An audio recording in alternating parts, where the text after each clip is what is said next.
On a cool fall morning, October 23, 1960, my mother dressed my brother and I to attend a homecoming service in Red Lick, Kentucky. It seemed like a normal day. Little did we know the tragedy waiting ahead for our family. After the church service and dinner on the grounds, we started our trip back to our home in Ohio. In the back seat were my 4-year-old brother and myself. I was 8 years old. We were so excited and talking about the upcoming holiday, Christmas. My brother was eating a piece of cake, which he couldn't finish. He reached to roll the window down to throw out what he didn't want, but instead opened the door of the car. The car was moving at approximately 50 miles per hour. I remember watching helplessly as his little body fell from the car. My mother was out of the car before it came to a complete stop.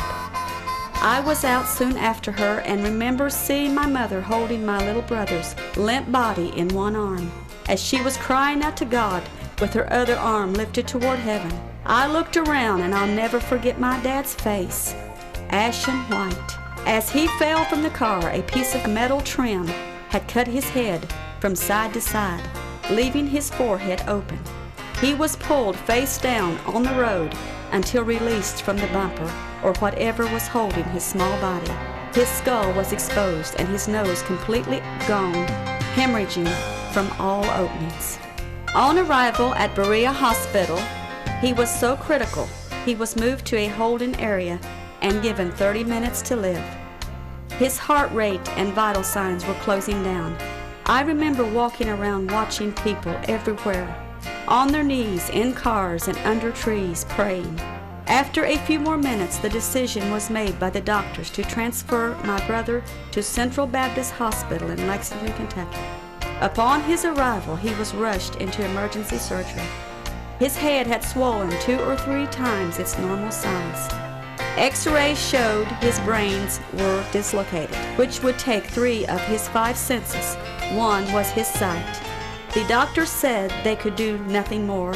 The senses were permanently gone.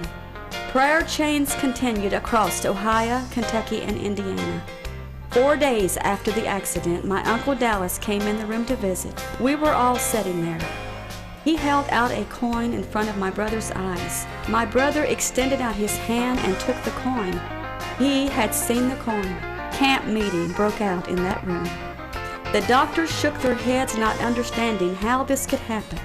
They took more x-rays. They returned, saying the brain tissues that were dislocated had gone back where they belonged.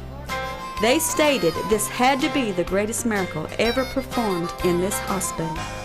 My brother, Denver Lamb, gave his heart to the Lord at the young age of 6 years old. Since then, he has recorded several songs that he has written, and also various other singing groups have recorded his songs. God had a plan for this little boy. God always gets the victory.